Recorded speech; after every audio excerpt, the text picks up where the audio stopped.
刚才洪主同志主持词啊，已经讲了。这次我们这个举行这个培训班啊，最重要的呀，是我们这回啊全覆盖组织建设之后啊，现在组织建设正在继续进行之中啊，如何把这个贯彻18大、18届的2中、3中、4中全会精神啊，如何真正把，对吧？习近平同志系列重要讲话学习好、领会好，是吧？这是我们这次培训班的最主要内容，是吧？因为大家来自各个战线，说实在的，有的人也从来没做过纪检工作，是吧？纪检监察工作没有做过，啊，应该说呢，进行这个培训，大家认真的学习啊，领会中央的精神呢，然后把自己的定位做好啊，这是极为重要的。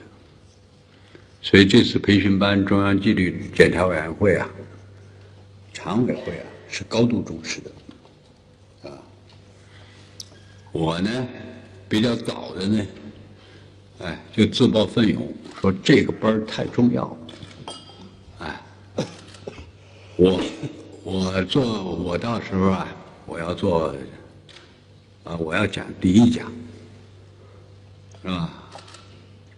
第一讲我原来脑子里面有个思考，啊，后来我看了一下啊，是吧？后面我的副书记们的讲课啊，基本把我想的讲的呀，基本都讲了，啊。后来我就想，我说最后啊，我自报奋勇，最后我找不着自己啊这讲话的位置，对吧？应该说呀，我们各位副书记讲的专题啊，都具体的体现了18届中央以来，对吧？党要管党，从严治党，党风廉政和反腐败斗争，是吧？纪律检查委员会，是吧？和监察部就纪检监察工作的各个方面，作为专题的宣讲。也体现了我们中纪委啊2次、3次、4次、5次全会的精神啊。后来我一想，我这人反正就这样了，是吧？啊，那我呢就讲一讲啊，我就想我就讲一下我们这个常委会啊，对吧？在18大以来呀，在学习啊、领会啊，贯彻落实啊，习近平总书记系列重要讲话的，从某一个领域切入，然后呢，做一个讲话，对吧？这个讲话不长，对吧？但是呢，对吧？试着讲出来呀。看看大家这次培训过程中啊，和自己的学习啊能够结合起来，是吧？我们现在这个，对吧？看一看毛主席那个改造我们的学习，对吧？那篇著名的文章，是吧？我们的学风啊是要改变的，是吧？我们的学风的改变最重要的还是要恢复我们党学习啊，要和自己的思想、工作实际啊紧密相连，是吧？今天我想讲的就是从一个领域切入，是吧？就是中华民族伟大复兴的中国梦。现在大家对这句话已经越来越耳熟能详了。几乎我们的所有的报告结束语啊，正式的报告啊，基本上都有这句话啊，对吧？所以呢，这句话说起来，对吧？好像是，对吧？耳熟能详了，对吧？但是呢，怎么把这句话真正的领会，而且把它放到历史中去，啊，去思考。我这一段呀，哎，突然想起就是毛主席呀，在49年呀，中国政协呀，决定着中华人民共和国建立的时候，说的一句开幕式上的一句名言。这句话说真的都知道，占人类1/4的中国人从此站立起来了。这句话我估计没有人不知道，但是这句话想着好像很普通，但是仔细我想起，我说这句话来之不易，是吧？这就是我们经常讲到的，是吧？第一，中华民族5000年绵延不断的历史啊，我们曾经有过我们辉煌的时代，是吧？我在学习总是在思考这句话，联系总书记提出来的伟大复兴中国梦，是吧？其实我的一个感觉5000年绵延不断的灿烂的中华民族的历史，这在世界上是在全世界是最具特色的历史在世界的人类文明史，可以说有很多文明没有历史咱们讲的玛雅文明没有历史，印度的文明没有历史古埃及的历史也没有绵延不断的传承。真正有绵延传统的是中华民族，还有一个就是以地中海文明，所谓古希腊、古罗马最近我还跟这个外宾在聊的时候，我说跟美国人我说你们老说美国人就200年历史，我不同意，是吧？美国的历史文化传承来自欧洲，我说你们可以说是地中海文明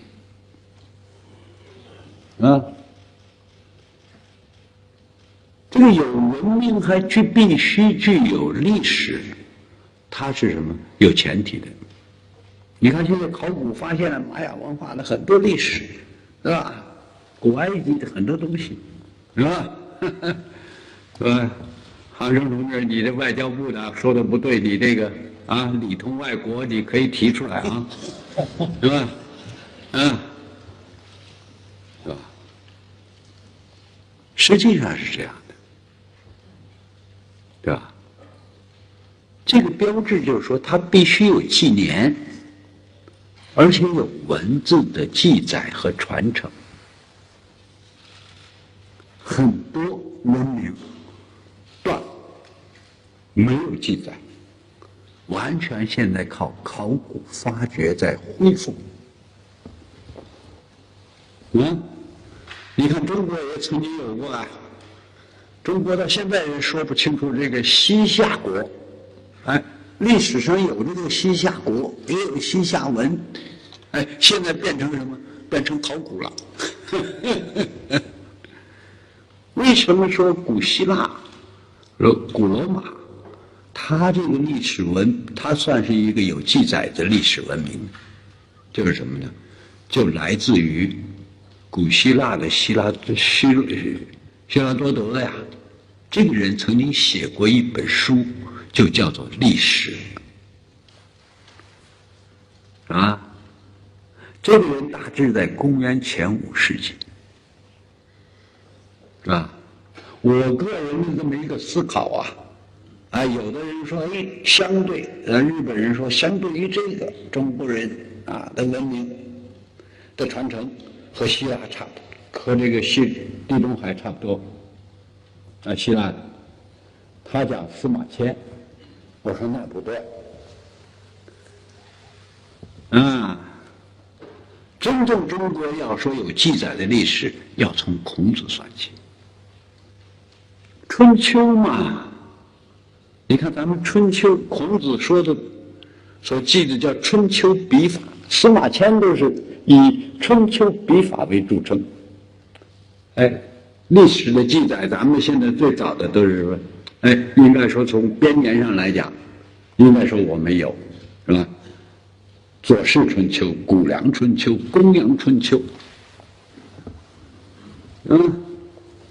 当然这里面占主流的是左氏春秋，所谓叫春秋左传。司马迁呢，实际上继承了这个笔法，写了中国24史的第一部，叫《史记》。所以呢，中华民族的这个历史文化还特别奇怪，绵延不断。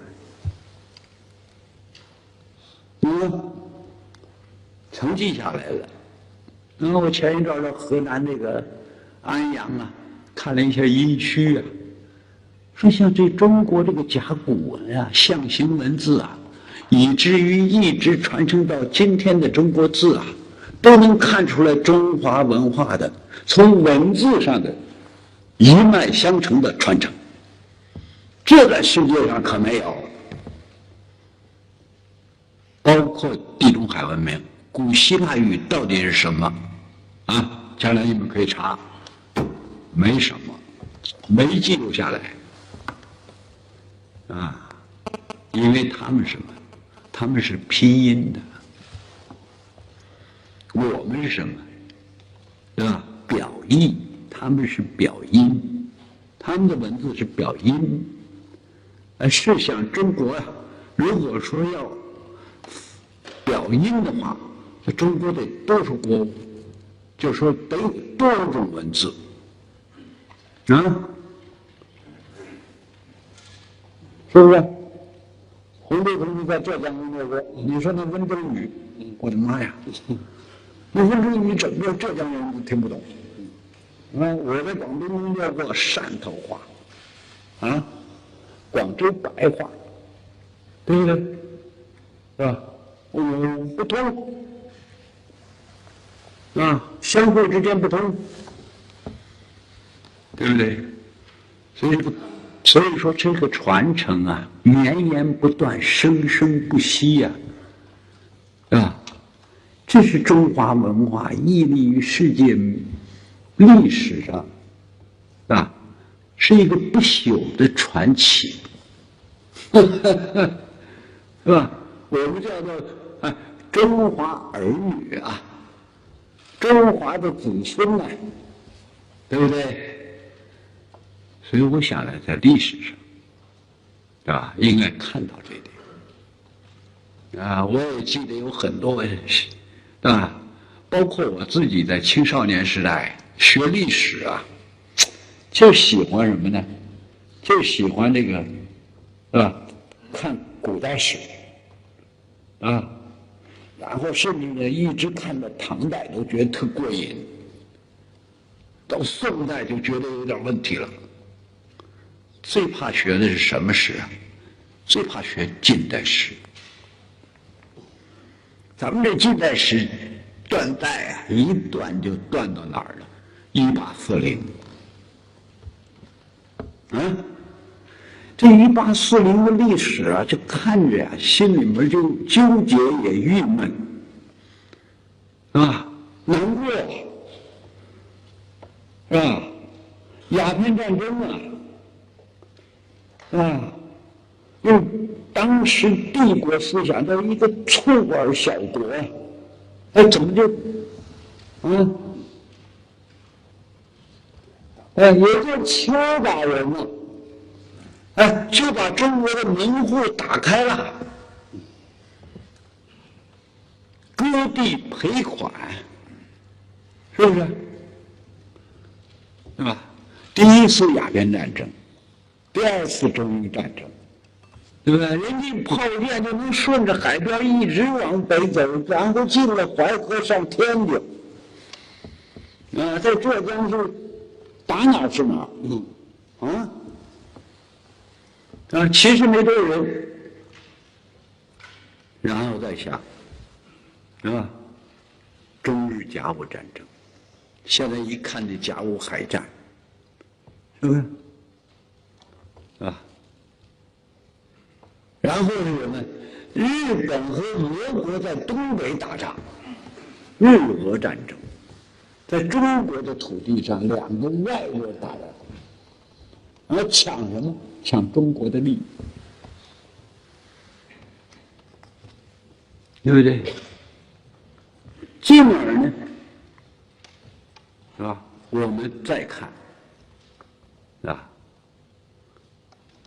所谓的，对吧？1次大战胜利之后，作为参战的中国，竟然在凡尔赛协议上，胜利国凑在一块儿，把战败国的山东的利益交给谁呢？交给了日本。这不就爆发了5·4运动，所谓卖国耻辱的21条吗？对吧？前事不忘，后事之师啊！中华民族伟大复兴的中国梦，实际上从1840年以后，中国的志士仁人和中国广大的中华民族，就从来没有甘心于我们被动挨打，从来都想恢复我中华民族的强盛。为此，对吧？应该说，学东方，学西方。那时候，所谓中国的留学生是吧？就开始到各国去学习了。有时候要学法国的，有时候要学英国的，有时候要学美国的，这就是当时，所以说志士仁人中国人当时还不是说内忧外患不断，丧权辱国呀，是吧？以至于在中国要建租界，是吧？租界里的公园竟然挂出了华人与狗不得入内，这是标志性的。西方列强的人在中国犯了罪，不能由中国的法律制裁。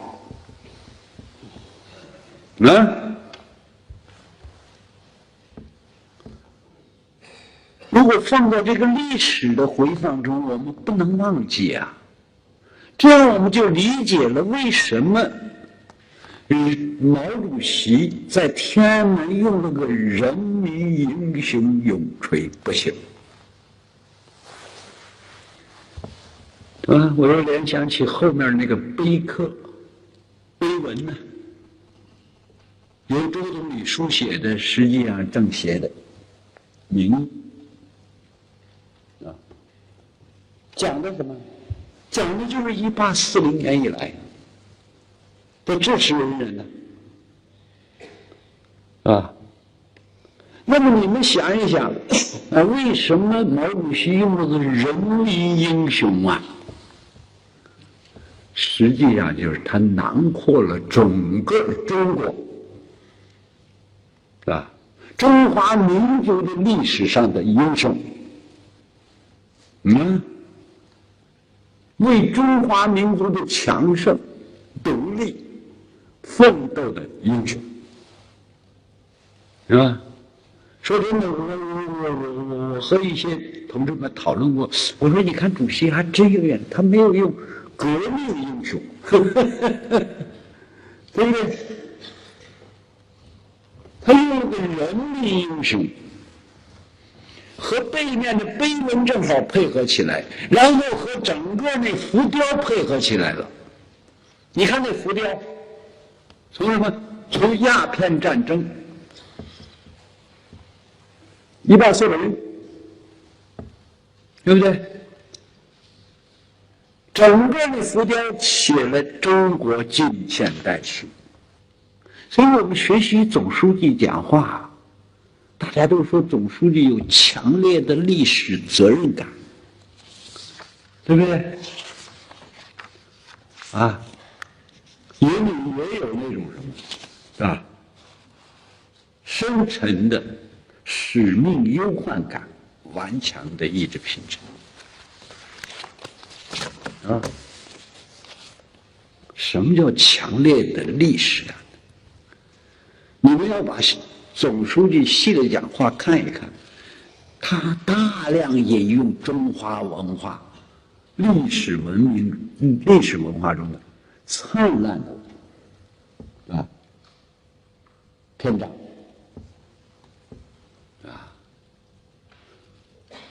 在某种意义上可以说充分的体现了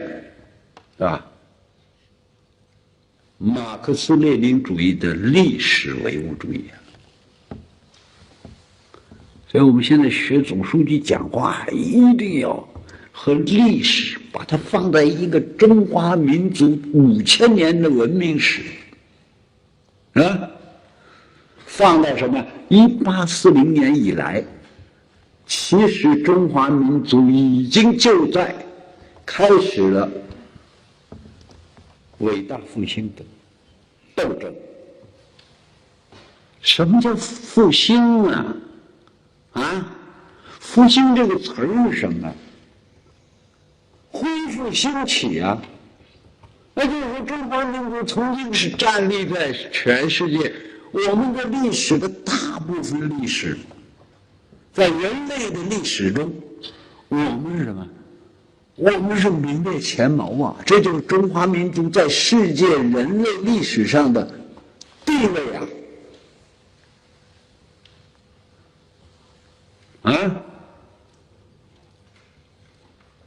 政治、经济、文化、科技我们哪个方面不是名列世界人类史的我们曾经长期的占有领先的地位我讲的恰恰是农耕文明为主的时候，我们是在前列，我们落后就落后在了工业文明这个阶段，是吧？所以我们在这个中华民族伟大复兴这个目标的确立，我们把它放到历史的环节中去考虑，对吧？我以为这样的思考对吧？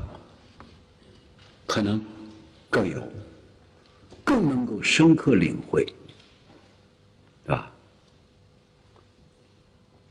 那么伟大复兴靠什么？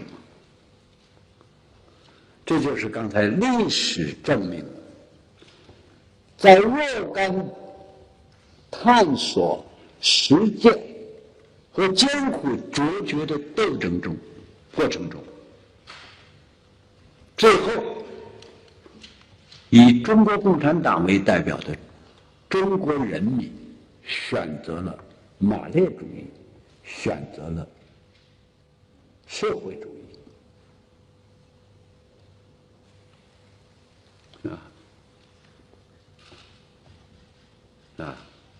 这就是我们党的历史。因为有的时候我也能想到，秋瑾算不算人民英雄啊？徐锡麟算不算人民英雄啊？我说毫无疑问，他们是人民英雄。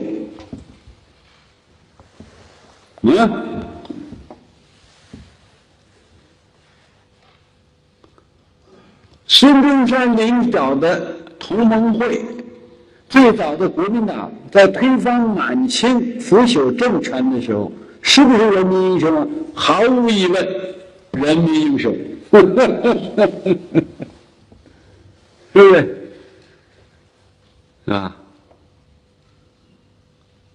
你可以想见他们的主张。那最后呢，是我们五四运动之后，一直到1921年中国共产党的成立。中国共产党的成立由小变大，经历了第一次国内革命战争、第二次国内革命战争，经历了抗日反法西斯的战争，一直到解放战争，以至于我们的伟大领袖毛主席说出了这句话：占人类1/4的中国人。主席说的话原话啊，从此站立起来了。哎呀，经历了多少年呀？1840到什么呀？1949啊，整整109年呀！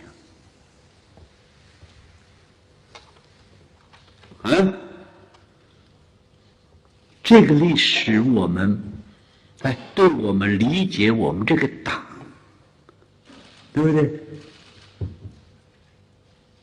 是吧？理解我们的人民英雄们，我认为是极为重要的。更重要的在党领导下的，今年是66年，中华人民共和国今年将迎来66周年，66周岁。你们翻习近平总书记这个系列讲话里有一篇前30年后30年的讲话。洪总，我记得是在党校讲的吧？是不是啊？那篇讲话引起了很大震动。我是认真的聆听，而且是很好的思考。我联系历史的实践。现在我们有些人把前30年和后30年对比起来，其实中华人民共和国前30年是中华民族伟大复兴的一个重要组成部分。我跟有人讲，我说我们的民族工业化什么时候开始的？是从建国开始的。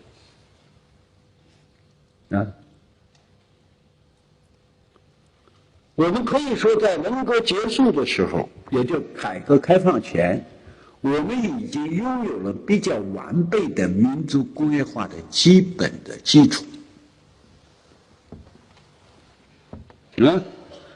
咱就不说别的吧，大家稍微了解点历史，1到8级部，8个机械工业部，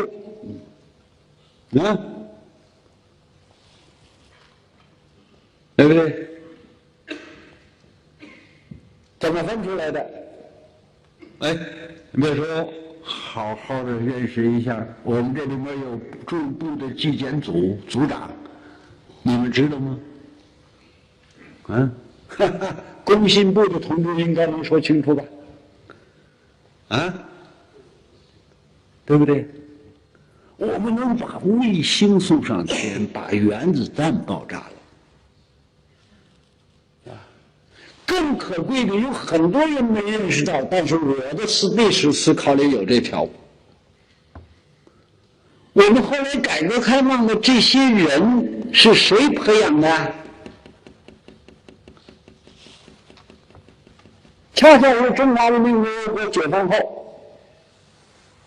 我就听很多，甭管是工程师还是科学家，我说的是解放后上学的，啊，也包括我们的一些高级领导干部，啊，他们都跟我说，如果没有共产党，我根本上不了大学，别说当工程师了。对吧？我都说上大学了，连高中都上不了，对不对？很多人都是靠什么？靠当时党和国家的助学金呢，是吧？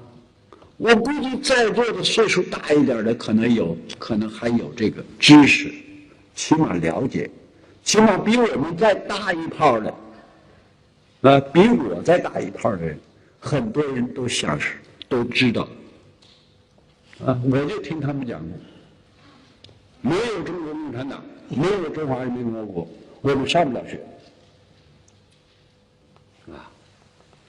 再我给你们讲农村，现在都提这个三中全会改革开放，包产到户，我确实参加过80年代5个1号文件的起草，联产承包责任制包产到户，毫无疑问，是吧？从体制和机制上解放了农民，提高了农民的生产积极性，适应于农村，但是我们也别忘了，有很多人就说：“哎呀，这当时如果刚解放，包产到户就好了。”我认为你缺乏历史的知识。最近我们和一些同志们还在谈起，中央的同志们，我们一起聊了解。我是深深知道，如果没有30年大兴修水利工程，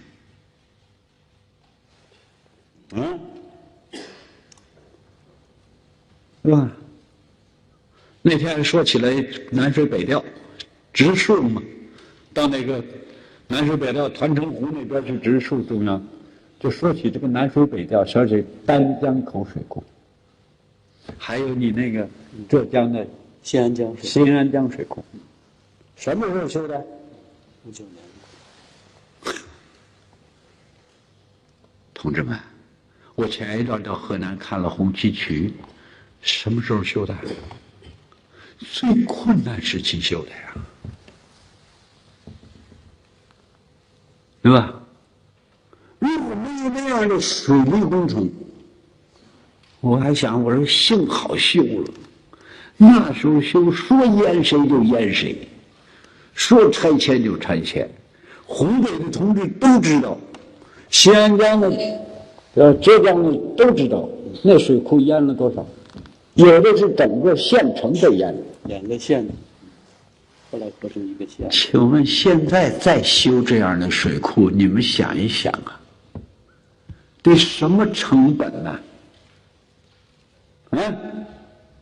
就是生产关系和生产力对吧？这是一个前提还一个前提呢，同志们，缺乏历史唯物主义的人就是13套大化肥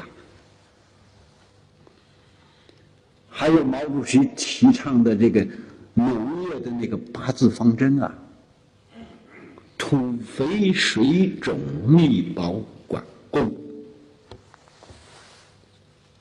啊，农村的教育，农村的卫生。历史上血吸虫病从来是长江一带的隐患，结果血吸虫病竟然被根除。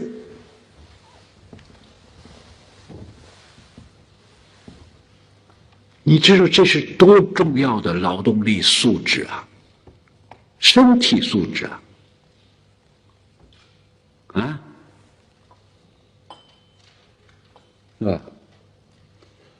我们现在在这方面还不如一些境外的老华人啊，他们有的人说真的，包括台湾的，他们回来以后都不相信啊。我说的不是现在回来啊，我指的是70年代刚改革开放初，就是82年代初啊，他们不相信中国的农村能变成这个样子，因为他们离开中国的时候，农村是凋敝不堪，是不是这么回事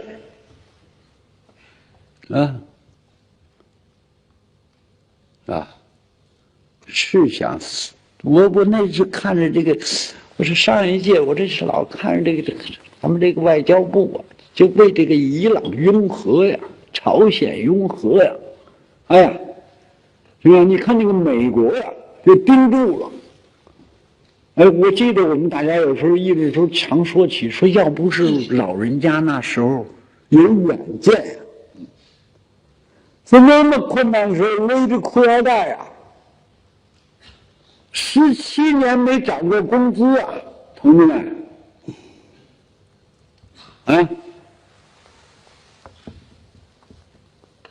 我们硬是把原子弹、氢弹给搞出来了。那时候谁管得了中国？因为我们没有核武器。现在要发展核武器，我看这问题还大了呢，是不是？没有核武器，说实在的，这个东西毛主席从开始他就说了，我们不首先使用，但是我们有和没有不一样啊。当时的陈毅外长当时兴奋地说：“有了这玩意儿，我这一说话腰杆就硬了。”杭生是这话吧？对不对？苏波同志，你在工信部干这么多年，你想一想吧，历史的回放现在的年轻人还穿越，我说你们好好穿越中华民族的历史，你们也不至于最后变成历史虚无主义。月亮是人家的眼，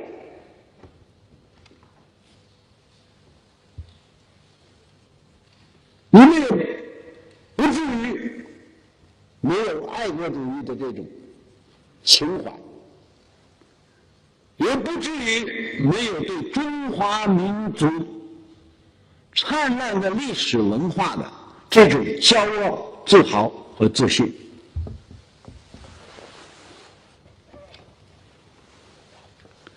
是不是这样？而这就要说到了改革开放。实际上，我们经过了建国30年的探索，我们发现了我们存在着，实现中华民族伟大复兴存在着体制和机制的障碍，存在着在政治和经济的关系上，我们政治决定论走上了什么？走上了一种荒谬。所以三中全会就是起到了这个历史的转折，建立了一个中心，2个基本点。再一个，把改革开放以经济建设为中心，改革开放和什么呢？啊，和4项基本原则，这不就是邓小平理论吗？你看看你们现在这个念稿子的时候，这个邓小平理论，啊，马列主义、毛泽东思想、邓小平理论，邓小平理论它是具体的，不是抽象的，到今年说真的，7、8年算起，对吧？到今年呢，37年呢，37年，然后再回头看这个理论，我的妈呀，它被我们实践所证明了，竟然把13亿的中国人过了什么温饱。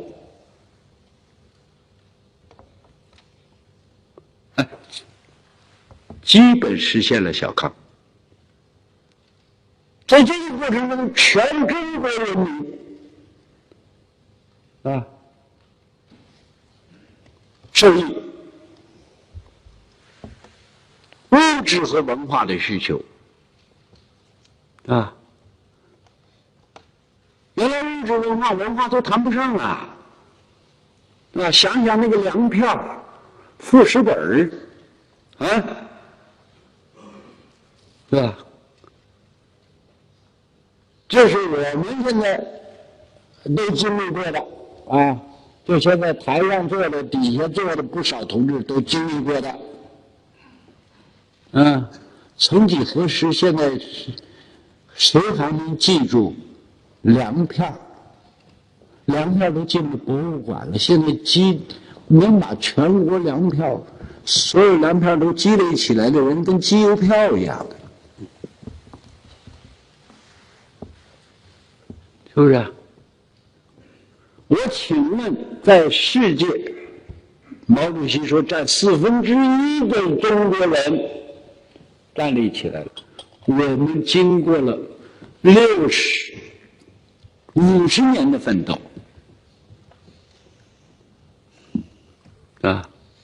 可以说解决了13亿人的温饱，而基本实现了小康。我平常讲衣食住行4个阶段。90年代我给外宾讲那个温饱小康挺费劲，我突然想起来，我说中国4个字，衣食者温饱也。再解决住行就是小康你们想想吧，现在咱不就全围着这个住行吗？什么高铁、航空高速公路、1级公路、2级公路，以至于农村叫什么村村通柏油路或者水泥路，叫硬面我们这些同志们在地方工作都知道以至于现在中国人到了美国，不就看着人家那个路但反而又产生了一种虚娇气，说他们太落后了，太破烂了以至于现在孩子都觉得说，到美国没有你们说的那时候那个新鲜感呢。说真的，我第一次去美国，我这个飞机上在洛杉矶飞的差不多，说要降落了，下面灯火一片，整整是半个小时，我简直觉得就好像进了什么，刘姥姥进了大观园似的而我上一届说真的去几次美国，我感觉美国确实基础设施完全的破败。对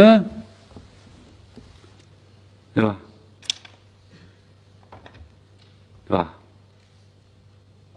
咱们现在高速路已经都修的都超前了，是吧？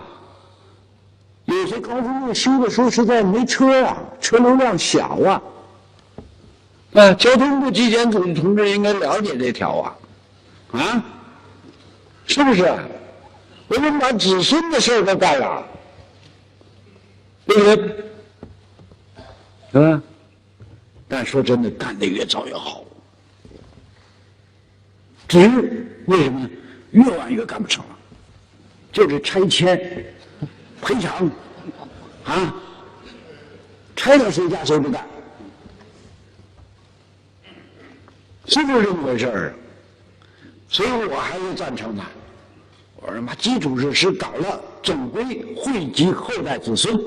现在他就是没车跑，将来一定需要。伴随着发展，那肯定需要啊。但是呢，起码把这路给占上了，它是路了，谁也不能在这上头盖房子了吧？对不对？你看日本这个国家，机场堵死，但是它的机场二高速30年没建成，就是因为拆迁。啊，我说现在也别太埋汰中国共产党这拆迁的同志，这些人在历史上也可能人家还在记你啊，虽然有点野蛮吧，对不对？做的什么不够细致吧，但是他还是，是吧？把这些东西给修起来了，啊，这是一个问题。所以说，你看改革开放和前30年、后30年，我们37年，我们再来回味中国人站起来了这句话，你们再去联系18大确定的这个五位一体的建设，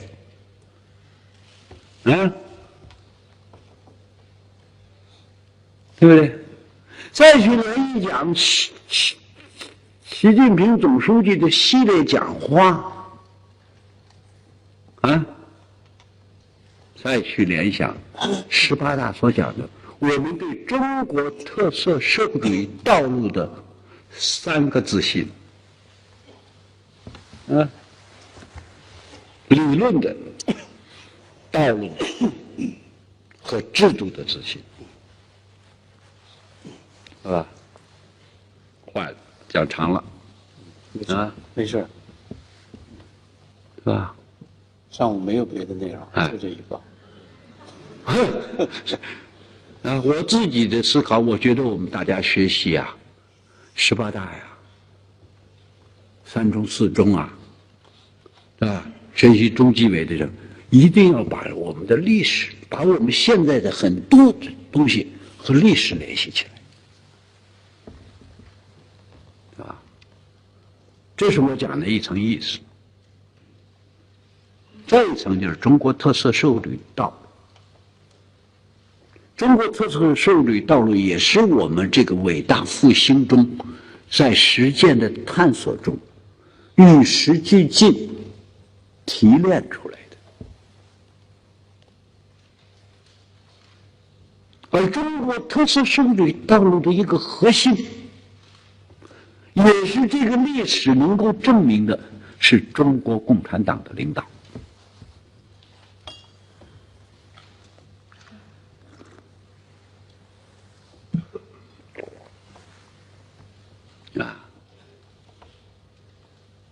离开了中国共产党的领导，没这条道路走不通。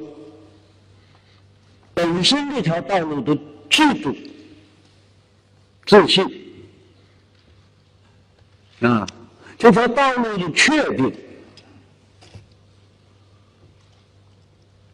所以呢，中国特色社会主义道路的核心本质是中国共产党的领导。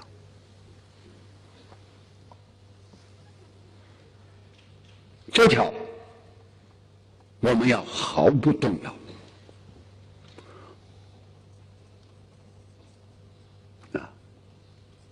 无论从我们的理想、信念到宗旨，也无论从我们的路线、方针到政策，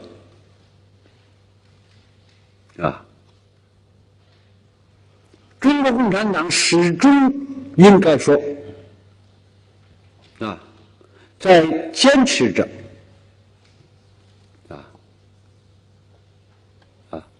中华民族伟大复兴的这个目标，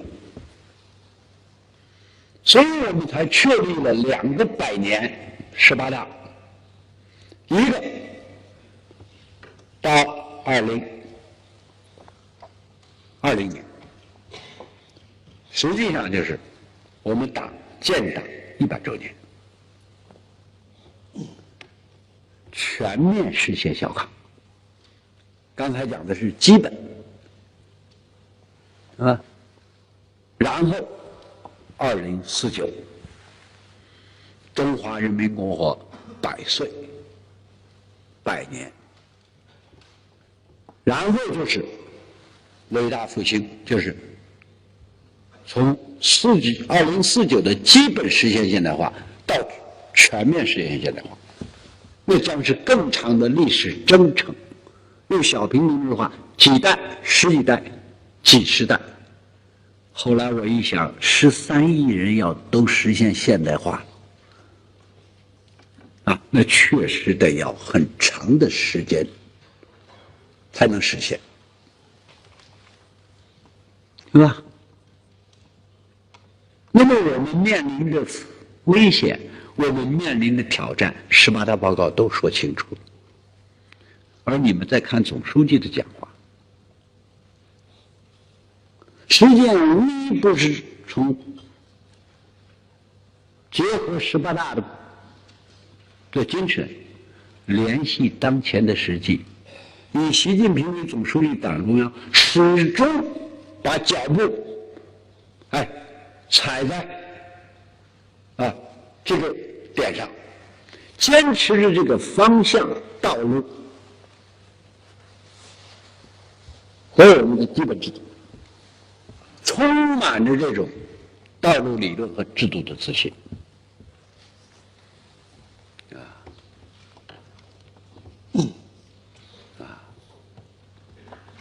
而且决绝地证明历史的辩证的而且大量的对照来说明中国只能走中国特色的社会主义道路，西方那套东西对中国水土不服。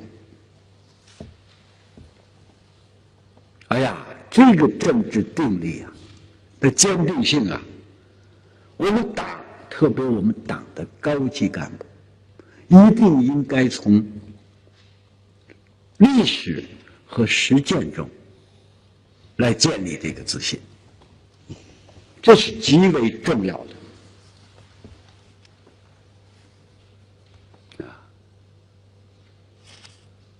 那么中国特色社会主义道路既然是中国共产党是本质特征那么说句实在话，治国必先治党，治党务必从严，这就是一个不言而喻的所以你们最近呢就要考虑这个18大的5个议题和最近我们都在说，也都在念，甚至也在实践中在贯彻的4个全面的战略保化，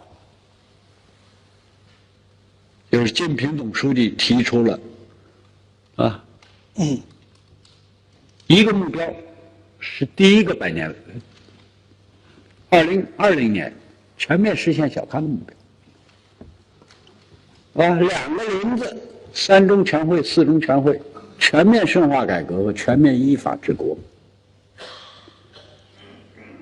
最后第4个全面从严治党，而这个全面是对前面3个全面的保障、领导。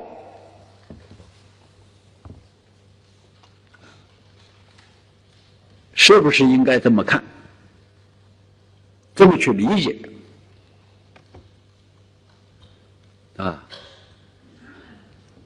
党要管党，从严治党，从我们党的历史上，从我们中华民族的历史中作为执政的党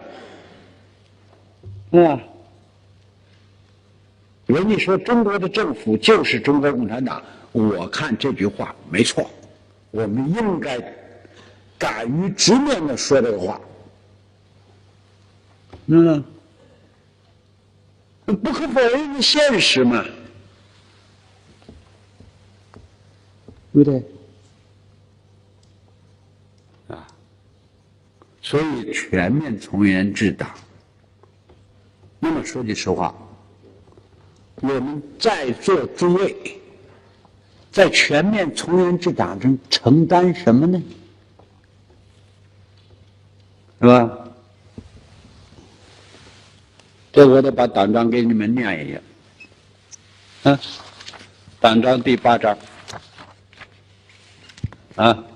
第44条，党的各级纪律检查委员会的主要任务，维护党的章程和其他党内法规。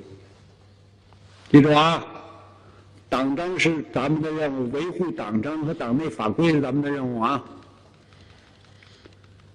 检查党的路线、方针、政策和决议的执行情况，很重要啊！什么叫纪律检查委员会啊？同志啊，是吧？对不对？那么各级检组是干什么的？派出纪检组，各级纪委是干嘛的？这党章里规定的。然后呢？协助党的委员会加强党风建设和组织协调反腐败工作。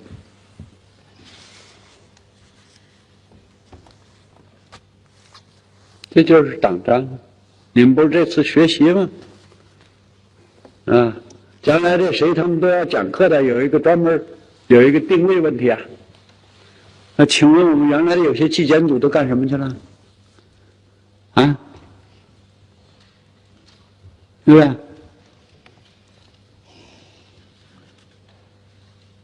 是吧？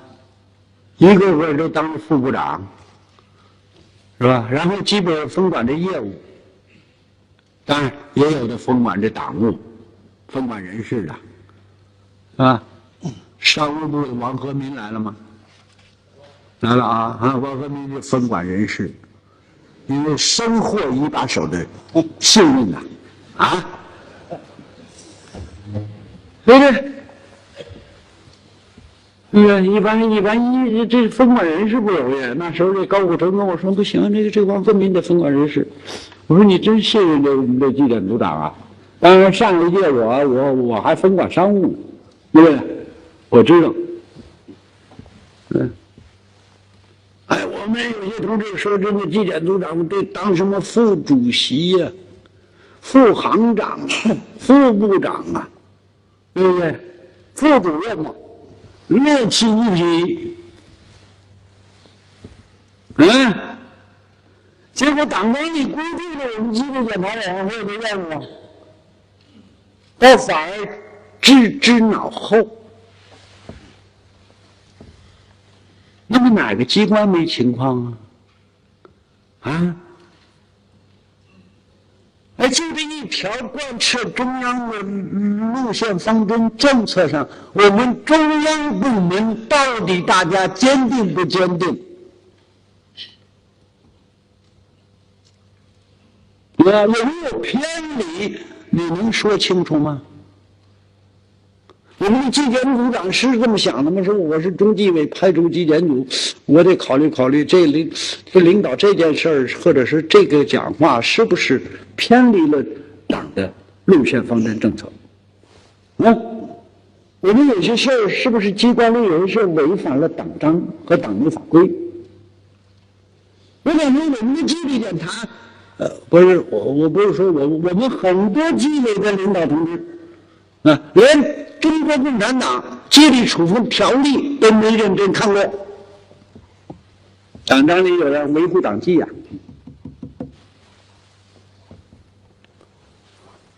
回归原教旨吧，把自己该干的活捡起来，最怕的是种了别人的田，荒了自家的地嘛，对吧？咱们那个地是谁规定的？党章，党内最大的、最高的法规。这将来有专人讲，我不展开了，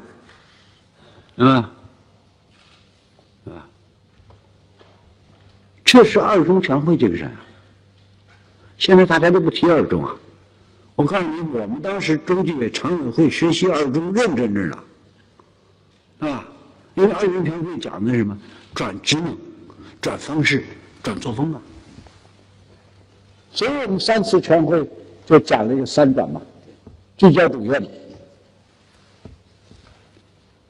贯彻中央全会精神不是说出来的，是要做出来呀！结果今年你们坐在这儿7个纪检组的设立，本身就是36条的内容了，那是一句话呀，一句话我们就在中央的领导下变成了现实了。你们这7个组长，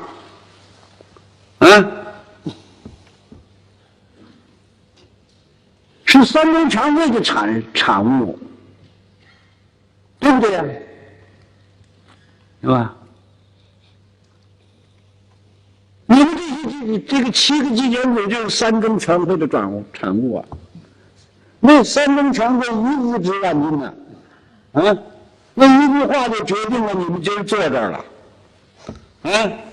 中共中央把你们的工作都调动了。苏波同志那天跟我说：“哎，我一点准备都没有。”我的妈呀！我说对不起，我当中央纪委书记还没准备呢。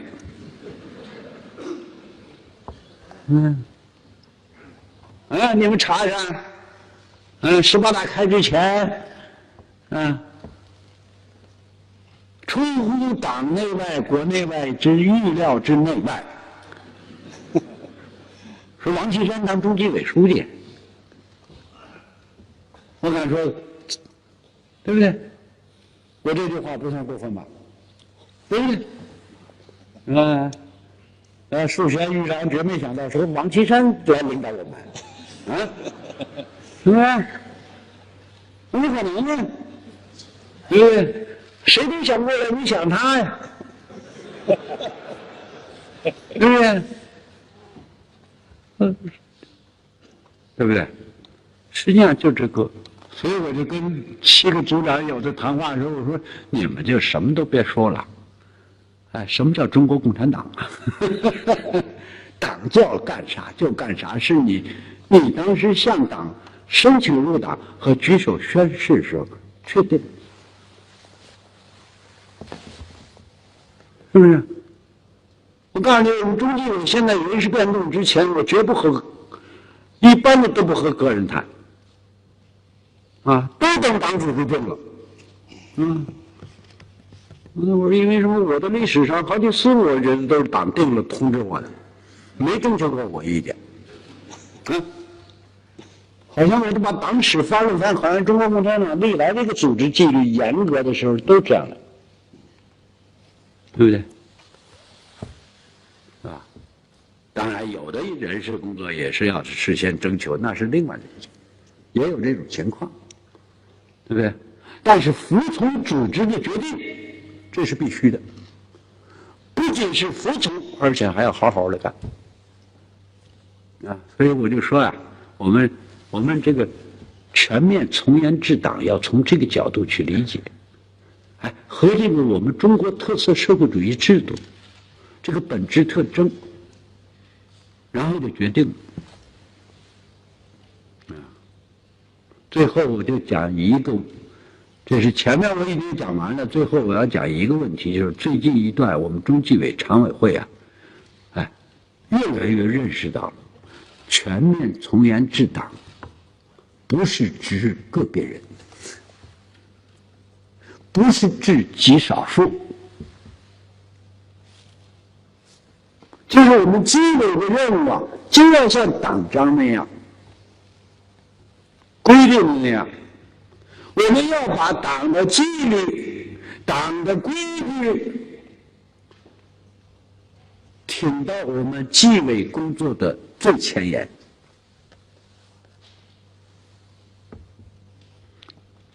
这是一个可能，是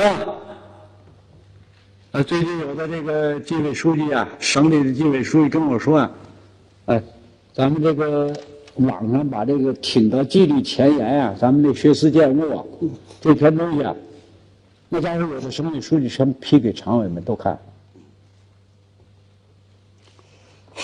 他们好像感觉到了这事儿，好像是个信号。其实这个事儿是应有之义。从严治党哪有说管个别人呢？你看看我们现在都改变了多少啊！我们原来纪委不办事就不办事，一办事就叫办案的，说都顺嘴了。一考察干部说这人没有办案经验，你以为我这是办公检法呢？把党内的纪律检查委员会混同于公检法是错误的，起码是定位不准确。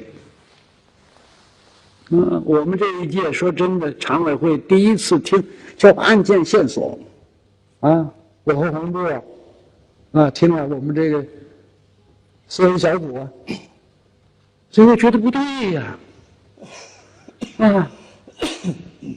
这么多党的高级干部、中管干部，全都是都是背着案件线索，这可了得这个。最后我们一块讨论说不行。说的费事点的准确，叫反映中管干部问题线索。什么才能叫案件线索呢？只有中央和各级省委、各级党委批准立案审查，这个线索才能叫案件线索。就这个案件线索和公检法也不一样，它首先是要把纪律挺到前沿，把违纪，因为实践证明，没有不违纪就直接违法的。共产党员和共产党的领导干部违法，必是先违纪。所以我们这个先锋队我们一定要纪律检查委员会一定要把我们执纪监督、执纪问责这个本职守住。挺到纪律的前沿，就意味着我们抓的是全党的纪律，而不是少数违法犯罪的人的纪律。这个也有专题，我就不多讲了。但是今天我要把这个话讲出去，因为党要管党，从严治党，讲的是全党，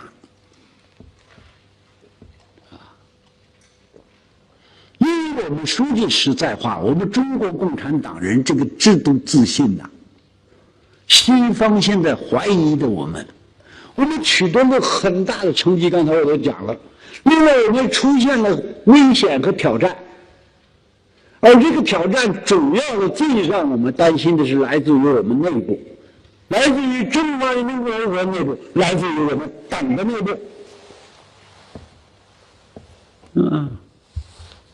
18届中央说句实话，就这么一个8项规定反四风，只在密切联系群众的实践教育活动，说实在已经试出了人心的向背。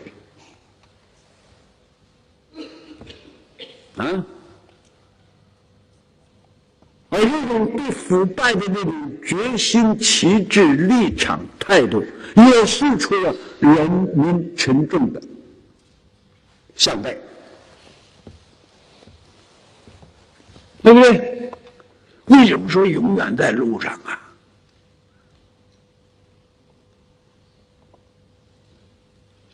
根本就不能容、不可设想，这个事情要反弹了会怎么样你们要注意，关乎到人心向背的事儿，就得一门心思坚持下去，永远在路上。就不能说可能是一阵风，可能也就是搞运动，过2天就收了。是吧？我记得八项规定第一年，有的人就问过我说：“你这坚持到什么时候？”我说：“恐怕这有开头之日，无结束之时了。因为一反弹，恐怕要出大问题呀。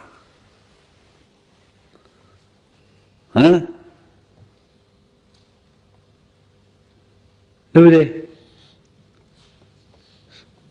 所以这些问题，我们这些纪委书记一定要，对，你们这次培训一定要把这些问题，要把总书记这些讲话连贯起来，和历史、现实，还有我们的未来呀。我刚才讲伟大复兴是未来呀，2个100年也是未来呀，4个全面就有一个第一个全面就正好是第1个100年。我们先把第1个100年得登过去，登上去，我们才能够不失信于民。因为这是我们党对人民群众的庄严承诺。18大报告，2020年嘛，全面实现小康。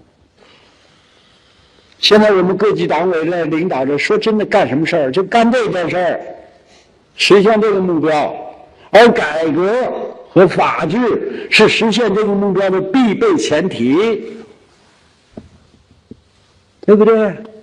要从这个角度去理解，是吧？所以永远在路上的事儿就不能刮风，保持这个定力，不刮风，不搞运动，踩着不变的步伐，这就是5次全会讲的。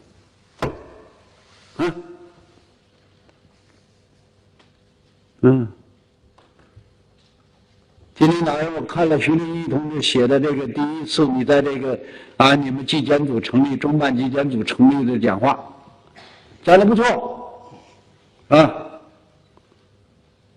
徐立毅你报给我了对吧？我批给洪志和舒贤同志了，讲得不错大家开始进入角色我相信我们这个培训班是吧？就要解决一个从思想上联系思想实际，工作实际学习好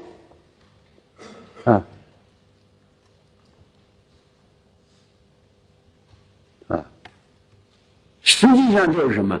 为我们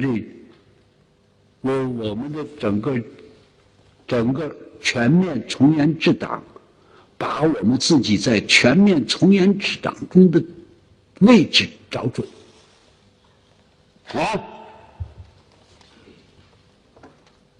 工作做实这个学习班就要起这个作用总书记可有话，空谈是误国的是吧？这几年我们从严治党2年多以来，在党中央的领导下，我们的事儿都是做出来的，不是说出来的。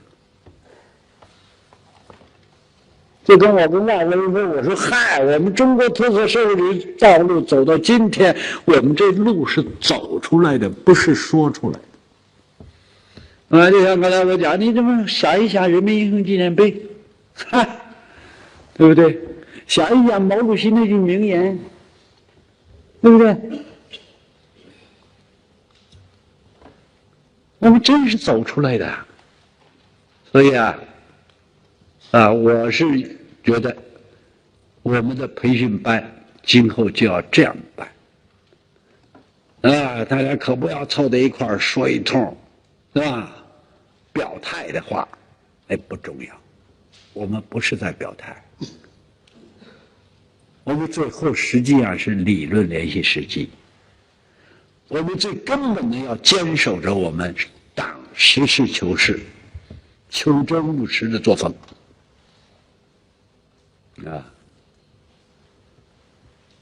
好了，我就讲这么多这是谈一点想法。所以大家呢，就是说为这个学习班呢做这么一点，是吧？哎，就是说看看能不能够，对大家有所启发，以至于真正使我们这个培训班办好。我讲完了。